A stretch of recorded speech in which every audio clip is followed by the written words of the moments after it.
আজকের ইতিহাস ক্লাসে নবম শ্রেণীর ছাত্রছাত্রীদের স্বাগত জানাচ্ছি। আশা করি তোমরা ভালো আছো। এসো আমরা খাতা পেন নিয়ে বসে পড়ি। এর আগে আমরা পরপর 3টে ক্লাস করেছি ধারাবাহিকভাবে। আজকে আমরা চতুর্থ নাম্বার ক্লাসে আসছি। আজকে আমি পড়াবো ফ্রান্সে দৈব রাজতন্ত্রের ধারণা।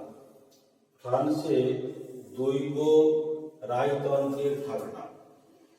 দৈব রাজতন্ত্রটা কি না, মধ্যযুগে খ্রিস্টীয় ধর্মগুরু পোপ তিনি রাজাদের উপরে ভীষণভাবে প্রভাব বিস্তার করার চেষ্টা করেছিলেন। কিন্তু পোপের এই যে উদ্যোগ, এই উদ্যোগটার বিরোধিতার লক্ষ্যে ইউরোপের বিভিন্ন দেশের রাজারা নিজেদেরকে ঈশ্বরের দূত হিসেবে প্রতিষ্ঠা করার কাজটা শুরু করেন। তারা বলেন স্বয়ং ঈশ্বর আমাদের রাজ্য শাসন করার জন্য প্রতিনিধি হিসেবে পাঠিয়েছে, সেখানে পোপ কোনো বিষয় নয়। এইরকম ভাবে তারা রাজনৈতিক আদর্শটাকে বজায় রেখেছিলেন। ফ্রান্সের রাজারা দৈবতন্ত্রের ধারণায় বিশ্বাসী ছিলেন। তারা স্বর্গীয় অধিকার নীতি মেনে শাসন কাজ পরিচালনা করতেন। তারা বলতেন আমরা শুধুমাত্র ঈশ্বরের কাছে দায়ী আমাদের কাজের জন্য, অন্য কারো কাছে আমরা দায়ী নই। তারা দেবতার প্রতিনিধি হিসেবে নিজেদের মহিমা প্রচার করতে থাকেন। এই কারণে যখন রাজাদের অভিষেক হতো না, সেই সময়টি মহা ধুমধাম সহকারে রাজাদের অভিষেক হতো। ধুমধাম সহকারে রাজাদের সিংহাসনে বসানো হতো। এবং দেখা যাচ্ছে অভিষেকের পরের দিন তাদের যে কি অপার মহিমা, এই মহিমাটা প্রচার করার জন্যে ঠিক অভিষেকের পরের দিন একগাদা গলগণ্ড রোগীকে জমায়েত করা হতো। গলগণ্ড রোগী যাদের গয়টার হয়েছে, থাইরক্সিন হরমোন বেশি পরিমাণে ক্ষরিত হচ্ছে কিংবা কম পরিমাণে ক্ষরিত হচ্ছে, এইরকম রোগী, তাদের মাথায় হাত দিয়ে রাজা আশীর্বাদ করতেন। তারা কি বলতেন, ঈশ্বর তোমাদের রোগ থেকে নিরাময় করুন। এইরকম ছিল তাদের ঈশ্বর দৈবতন্ত্রের একটা ধারণা। এবং যে চিঠিপত্রগুলো রাজারা পাঠাতো, সেই চিঠিপত্রে শিলমোহরের পাশে লেখা থাকতো ঈশ্বরের কৃপায় আমি ফ্রান্স বা নাভারের রাজা। এবং এইরকম ভাবে রাজারা দৈব রাজতন্ত্রের ধারণা প্রচার করতেন। এখন প্রশ্ন হচ্ছে এটা, কোশ্চেন, দৈব রাজতন্ত্রের ধারণা কি, বা দৈব রাজতন্ত্রের ধারণা সম্পর্কে কি জানো, এটা প্রশ্ন। এই প্রশ্নের উত্তর তোমরা এভাবে তৈরি করবে। তাহলে দেখো, আমি একটু সংক্ষেপে বলে নিই দৈব রাজতন্ত্রের ধারণা কি। আমাকে যদি কেউ প্রশ্ন করে আমি কিভাবে উত্তরটা লিখব, আমি বলবো মধ্যযুগে পোপ রাজাদের উপরে ভীষণভাবে হস্তক্ষেপ করার চেষ্টা করেছিলেন এবং সেটা অষ্টাদশ শতক পর্যন্ত বহাল ছিল। এই কারণে রাজারা পোপের চেয়ে বেশি শক্তিশালী এটা প্রচার করার জন্য তারা বলতেন আমরা হলাম ঈশ্বরের প্রতিনিধি, স্বয়ং ঈশ্বর আমাদেরকে পাঠিয়েছে, সুতরাং আমরা আমাদের কৃতকর্মের জন্য ঈশ্বরের কাছে জবাবদিহি দেব, অন্য কারো কাছে নয়। এইভাবে তিনি ঈশ্বরের মহিমা প্রচার করতেন। এবং অভিষেক লগ্নে কি করতেন না, একগাদা গলগণ্ড রোগীকে ডেকে নিয়ে তাদের মাথায় হাত দিয়ে বলতেন স্বয়ং ঈশ্বর তোমাকে রক্ষা করুন। আবার কি করতেন, অভিষেকের দিন ভীষণ ধুমধাম সহকারে তারা সিংহাসনে বসতেন। এইরকম ভাবে দৈব রাজতন্ত্রের ধারণা তারা প্রচার করতেন। এমনকি তাদের শিলমোহর দেওয়া চিঠিপত্রগুলোতে তিনি নিজেকে ঈশ্বরের কৃপায় ফ্রান্সের রাজা বা নাভালের রাজা বলে উল্লেখ করতেন। এই হলো দৈব রাজতন্ত্রের ধারণা। তাহলে এই প্রশ্নের উত্তর আমরা শেষ করলাম। এখন আমরা আলোচনা করব ফরাসি বিপ্লবের পিছনে দার্শনিকদের অবদান বা ভূমিকা কি ছিল। ফরাসি বিপ্লবের পিছনে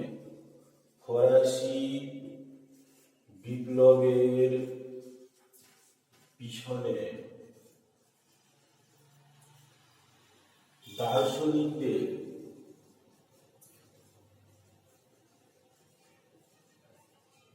অবদান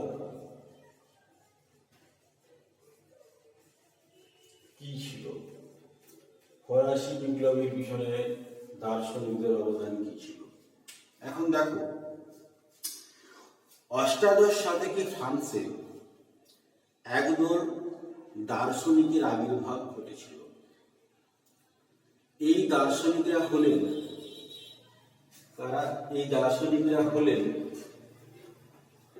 মন্তেস্ক্যু,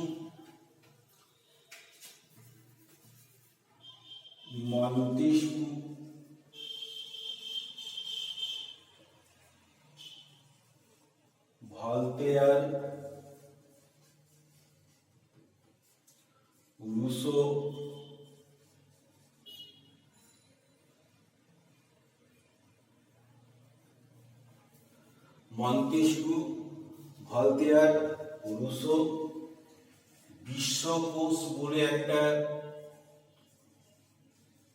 দার্শনিক গোষ্ঠী, আর ফিজিওক্র্যাট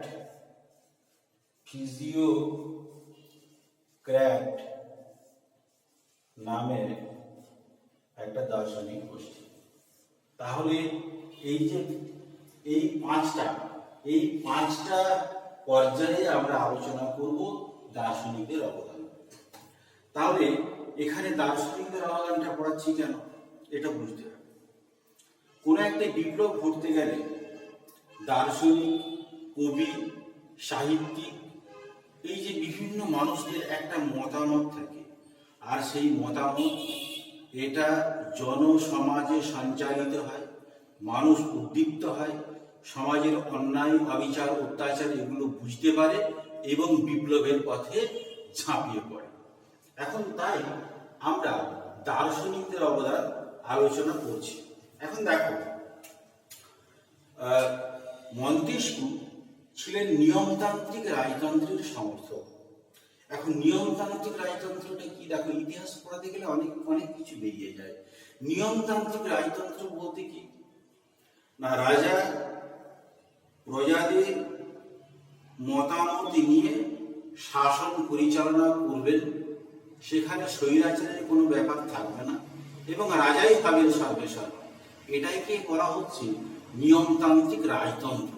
তাহলে এই মন্তেস্ক্যু ছিলেন নিয়মতান্ত্রিক রাজতন্ত্রের সমর্থক এবং তার দুটো বই, পার্সিয়ান লেটার্স, তার দুটো বইয়ের একটা হচ্ছে পারসিয়ান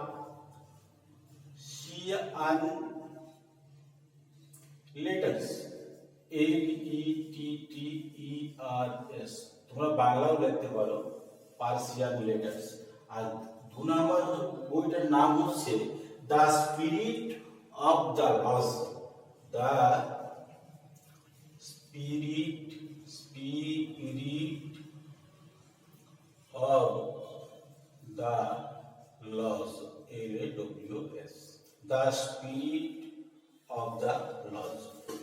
এই দুটো বই হচ্ছে মন্তেস্ক্যু। এই দুটো বইতে বলা আছে, এখন আমরা এই মন্তেস্ক্যু নিয়ে আলোচনা করছি, এই দুটো বইতে বলা আছে যে রাষ্ট্রের ভিত্তি নির্মাণে পরীক্ষা, নিরীক্ষা এবং বিশ্লেষণ হওয়া উচিত। আবার দেখো, এই পার্সিয়ান লেটার্স, এই জায়গাটাতে কি বলা আছে? এই বইটাতে বলা আছে রাষ্ট্রের আইন, বিচার এবং শাসন, এই তিনটে জিনিস যদি আইন, শাসন এবং বিচার, আইন, বিচার এবং শাসন, এই তিনটে বিষয় যদি একটা মানুষের হাতে পরিচালনা করার ক্ষমতা দেওয়া হয়, তাহলে সেই মানুষটা স্বৈরাচারী হয়ে যেতে বাধ্য, অর্থাৎ কিনা ব্যক্তি স্বাধীনতা বিলুপ্ত হবে।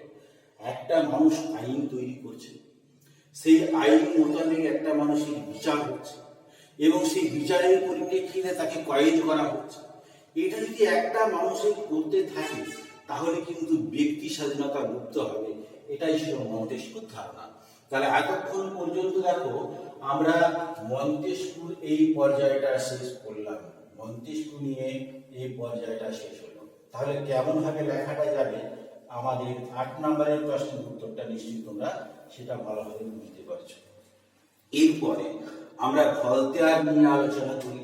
ভলতেয়ার দুটো বই লিখেছেন, একটা হচ্ছে কাঁদিদ,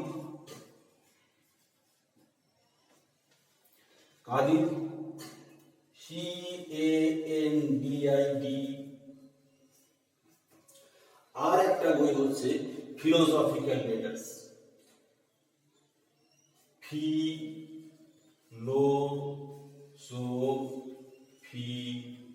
philosophical letters, LETTERS, philosophical letters. একটা হচ্ছে কাঁদিদ আর একটা হচ্ছে ফিলোসফিক্যাল লেটার্স। এই দুটো গ্রন্থে তিনি ফরাসি স্বৈরাচারের চরম প্রতিবাদ করেছেন। আর্থিক দুর্নীতির কথাও এখানে বলা হয়েছে। তাহলে ভলতেয়ার তার কাঁদিদ এবং ফিলোসফিক্যাল লেটার্স এই দুটো গ্রন্থে তৎকালীন ফরাসি স্বৈরাচারের চরম নিন্দা করেছেন।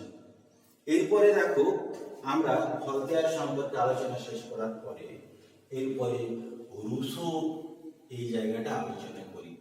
প্রখ্যাত দার্শনিক রুসো তার দি সোশ্যাল কন্ট্রাক্ট, দি সোশ্যাল কন্ট্রাক্ট, এই গ্রন্থটাকে তিনি পরিষ্কারভাবে বলেছেন রাজাকে নির্বাচন করছে প্রজারা, রাজা আছে প্রজাদের ভালো মন্দ দেখার জন্য। তাহলে অনেক প্রজা মিলে একজন রাজাকে নির্বাচিত করেছে। তাহলে রাজা যদি স্বৈরাচারী হন, তাহলে প্রজা সাধারণের ক্ষমতা আছে রাজাকে সিংহাসন থেকে তাড়িয়ে দেওয়ার। তাহলে রাজাকে সিংহাসন থেকে তাড়িয়ে দেওয়ার ক্ষমতা কার আছে? প্রজাদের। এখানে দেখো দি সোশ্যাল কন্ট্রাক্ট গ্রন্থে বলা হয়েছে রাজা যদি স্বৈরাচারী হয়, কারণ তাকে সরিয়ে দেওয়ার ক্ষমতা প্রজাদের রয়েছে। কেন না, প্রজারাই রাজাকে নির্বাচিত করেন। তাহলে এখানে একটা অস্থায়ী চুক্তির মাধ্যমে। তাহলে রুসো সম্পর্কে আলোচনা, রুসো এই সম্পর্কে আলোচনা এখানে শেষ করলাম। এরপরে আমাদের পড়ে আছে বিশ্বকোষ। বিশ্বকোষ হচ্ছে একটা অর্থনৈতিক দার্শনিক গোষ্ঠী, অর্থনৈতিক দার্শনিক গোষ্ঠী। তো বিশ্বকোষে কি বলা হয়েছে? ফরাসি সাম্রাজ্যের চরম স্বৈরাচার তার নিন্দা করা হয়েছে, বিচার ব্যবস্থার নিন্দা করা হয়েছে, অসম রাজস্ব ব্যবস্থার নিন্দা করা হয়েছে। অসম রাজস্ব ব্যবস্থা মানে কি? সমান নয়। আমরা দেখেছি ফরাসি সমাজে 3টে সম্প্রদায়, যাজক, অভিজাত এবং সাধারণ শ্রেণী। যাজক অভিজাতরা 95% সম্পত্তি ভোগ করলেও তারা রাষ্ট্রকে কোনো কর দিত না, শুধুমাত্র কন্ট্রাক্ট অফ পেইসি 1565 স্বাক্ষরিত হয়েছিল। সেই চুক্তি অনুযায়ী একটা স্বেচ্ছাকর বা ইচ্ছাকর তারা দিত। তাহলে এই যে অসম রাজস্ব ব্যবস্থা, এটা নিন্দা করা হয়েছে কোথায়? না, এই বিশ্বকোষ সংস্থাটা অর্থনীতিবিদ এবং দার্শনিকদের এই সংস্থাটি বিশ্বকোষ। এদের প্রধান যে তার নাম হলো ডেনিস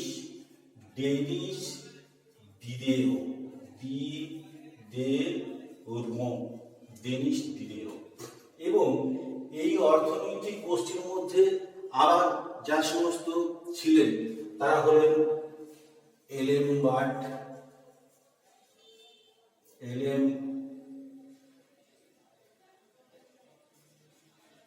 বাট, হলভাক, তারপর কি হেলভেটিয়াস,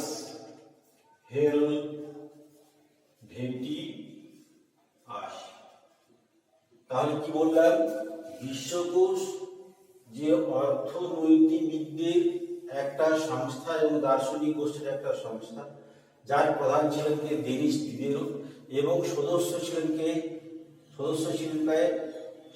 ছিলেন এলেনবার্ট, হলভাক এবং হেলভেটিয়াস প্রমুখ, মানে আরো সব ছিলেন।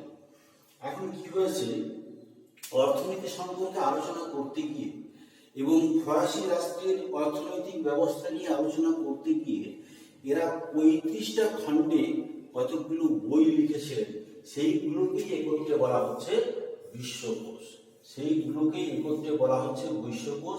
35টি খণ্ডে বিভক্ত ছিল এই বিশ্বকোষ। কিন্তু দেখা যাচ্ছে এই 35টি খণ্ডের মধ্যে বেশ কয়েকটা খণ্ড ফরাসি সরকার নিষেধাজ্ঞা জারি করেছিল, কারণ সেই খণ্ডগুলোতে ফরাসি সরকারের কঠোর সমালোচনা করা ছিল। তাহলে এতক্ষণ পর্যন্ত আমরা এই বিশ্বকোষ সম্পর্কে আলোচনাটা শেষ করলাম। এরপরে আছে ফিজিওক্র্যাট। দেখো, ফিজিওক্র্যাট হচ্ছে ওই রকম দার্শনিক অর্থনীতিবিদদের একটা গোষ্ঠী, এটাকে বলা হচ্ছে ফিজিওক্র্যাট। তো ইনাদের যিনি প্রধান, তার নাম হলো কি পুয়েসনে।